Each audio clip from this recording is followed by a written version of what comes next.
దేవుడు ఉన్నాడా, ఉండే ఉంటాడు అనేవారు ఉన్నారు. దేవుడు లేడు అనేవారు కూడా ఉన్నారు. లేరు అనేవారి కంటే ఉన్నాడు అనేవారి దగ్గర కన్విన్సింగ్ పాయింట్స్ ఎక్కువగా ఉండటం ఓ విశేషం.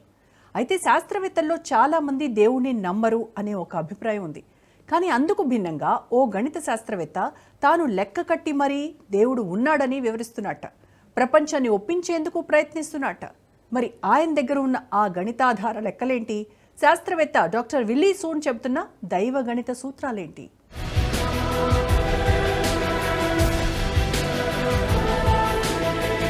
ప్రపంచంలోని అన్ని మతాలు కూడా దేవుడు ఉన్నాడనే నమ్ముతాయి. నాస్తికులు చాలా తక్కువ మందే ఉన్నారు ఈ ప్రపంచంలో. అయినప్పటికీ దేవుడు ఉనికిని శాస్త్రీయంగా నిరూపించేందుకు ఎడతెగని ప్రయత్నాలు జరుగుతూనే ఉన్నాయి. ఈ క్రమంలో దేవుడున్నాడని అత్యంత శాస్త్రీయంగా నిరూపించేందుకు డాక్టర్ విల్లీ సూన్ అనే ఓ శాస్త్రవేత్త తెర మీదకు తెచ్చాడు. అందుకు గణిత శాస్త్రాన్ని కొంతకాలంగా ప్రయత్నిస్తున్నాడు. ఇటీవలే ఆయన ఈ మేరకు ఓ సూత్రీకరణ కూడా తెర మీదకు తెచ్చాడు. అందుకు గణిత శాస్త్రాన్ని ఆయన ఆధారం చేసుకున్నాడు. దేవుడు ఉన్నాడని గణిత శాస్త్రపరంగా నిరూపించే ప్రయత్నం చేసిన వారిలో డాక్టర్ విల్లీ సూన్ ఒకరు.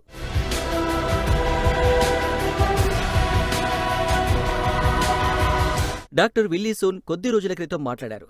ఒక గణిత సూత్రం ద్వారా దేవుడు ఉనికిని సూచించవచ్చని విల్లీ సూన్ వాదిస్తున్నారు. అయితే గతంలో ఇతర శాస్త్రవేత్తలు కూడా ఇలాంటి ప్రయత్నాలు చేశారు. అలాంటి వారిలో కార్ట్ గోడెల్ కూడా ప్రముఖుడే. అయితే విల్లీ సూన్ వాదన ప్రకారం ఫైన్ ట్యూనింగ్ ఆర్గ్యుమెంట్ అనే లాజిక్ను ఎంచుకోవడం విశేషం. ఫైన్ ట్యూనింగ్ ఆర్గ్యుమెంట్ ప్రకారం విశ్వంలోని భౌతిక నియమాలు, స్థిరాంకాలు జీవం ఉనికిలో ఉండటానికి అవసరమైనంత ఖచ్చితంగా సర్దుబాటు చేయబడ్డాయట. ఇది కేవలం యాదృచ్ఛికంగా జరిగే అవకాశం లేదని, ఇది ఖచ్చితత్వం అనేది ఎవరో ఒకరు లేదా ఏదో ఒక శక్తి చేసిన ఉద్దేశపూర్వకమైన డిజైన్ను సూచిస్తుందని చెబుతున్నారు. ఈ భౌతిక నియమాలని యాదృచ్ఛికంగా ఏర్పడే అవకాశం లేదంటున్నాడు. యాదృచ్ఛికంగా ఏర్పడితే ఇంత ఆర్డర్లీగా వ్యవస్థ ఉండేది కాదంటున్నాడు. అందుకే సృష్టికర్త అనే ఒక క్యారెక్టర్ ఉందని వాదిస్తున్నాడు Willie Soon. I have been closer and closer to God in the sense that because it takes me a long time, I'm rather rebellious. You see, mathematics, is this very pure word that it seems to have no connection to real world physics. That's right. It's true, it's complex number is one of them, but it appears in quantum mechanics. But one of the most beautiful equation was the one that derived by Paul Dirac. Is a professor at Cambridge University. He formulated this relativistic equation for electrons. But in one of the equation, the solution come out to be a negative sign. Not only that, there's a square root involved, so there's strange behavior. There's a negative sign involved, but it has the exact property, like an electron and all that stuff. How come? Everybody say you're crazy, you're stupid, this and that, right? Many years later, a few years later, it is shown in Caltech by Carl Anderson to show there's actually such a thing called positron. The opposite, the brothers of an electron. There's such a thing. And then if you ask yourself, how is it possible, right? That's something, this is just out of nowhere. Where does this thing come from? Dirac 1928లో antimatter ఉనికిని గణిత శాస్త్రపరంగా అంచనా వేశారు. దాన్ని తర్వాతి దశలో ప్రయోగాత్మకంగా నిరూపించారు. ఈ సూత్రం విశ్వంలోని భౌతిక నియమాలు, గణిత సూత్రాలు అల్లికలతో కూడిన శక్తివంతమైన సిద్ధాంతాల ద్వారా వివరించబడతాయని చెబుతుంది. ఆ ఉదాహరణనే విల్లీ సూన్ ఎంచుకున్నాడు. విశ్వంలోని ఖచ్చితమైన సమతుల్యత, అలాగే అసమతుల్యత అంటే మేటర్, యాంటీమేటర్ అంశాల ప్రత్యేకతలు ఒక ఉన్నతమైన గణితజ్ఞుడి రచనగా ఉండవచ్చని అంచనా వేశారు. ఆ గణితజ్ఞుడికే ఆయన దేవుడు అనే పేరు పెడుతున్నారు.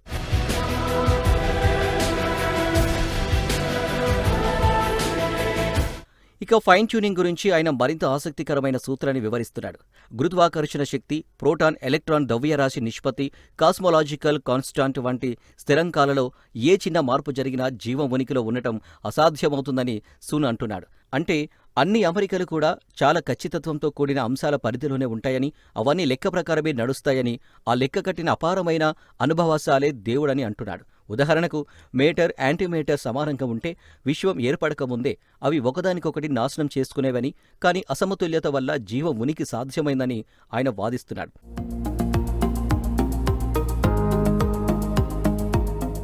గణితంలోని ఇంతటి సౌందర్యం, అందులోని ఖచ్చితత్వం యాదృచ్ఛికంగా జరిగే ఛాన్స్ లేదంటున్నాడు.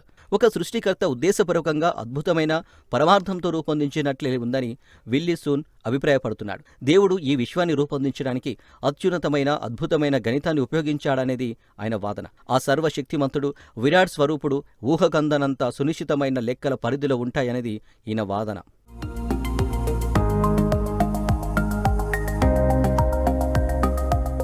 ఇక విల్లీ సూన్ వాదన శాస్త్రీయ సమాజానికి రుచించలేదు. ఆయన సూచించిన గణిత సూత్రం దేవుడి ఉనికిని నేరుగా నిరూపించిందని, కానీ అది ఒక డిజైన్ లేదా దైవ నమూనాగా ఉండవచ్చనే ఊహకు ప్రాణం పోస్తుందంటున్నారు. ఈ భావన అంతా కూడా విశ్వాసం, వ్యాఖ్యానాలపై ఆధారపడి ఉంటుందని వారంటున్నారు. కర్ట్ గోడెల్ అనే మరో శాస్త్రవేత్త కూడా తన అంటలాజికల్ ప్రూఫ్ ద్వారా దేవుడి ఉనికిని గణిత శాస్త్రపరంగా నిరూపించే ప్రయత్నం చేశారు.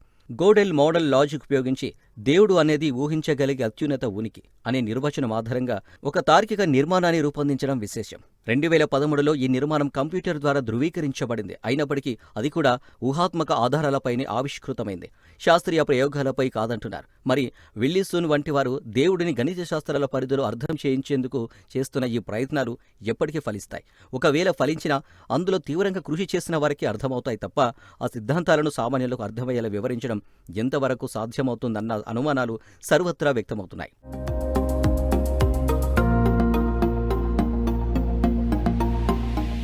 మొత్తానికి దేవుడు అనే భావనను అనుభూతి చెందడమే తప్ప దాన్ని వివరించి చెప్పడం నిజంగా సాధ్యమేనా? ఎందుకంటే శాస్త్రీయ ప్రమాణాల పరిధిలో నిరూపించేటప్పుడు పరిమితులు ఏర్పడుతుంటాయి. శాస్త్రానికి ఎప్పుడూ ఓ పరిమితి ఉంటుంది. అపరిమితమైనదే ఒక భావన. మరి దైవమనే గొప్ప భావనను శాస్త్రమనే పరిమితమైన కోణంలో ఆవిష్కరించడం నిజంగా సాధ్యం కాకపోవచ్చు అనే వాదన కూడా వినిపిస్తుంది.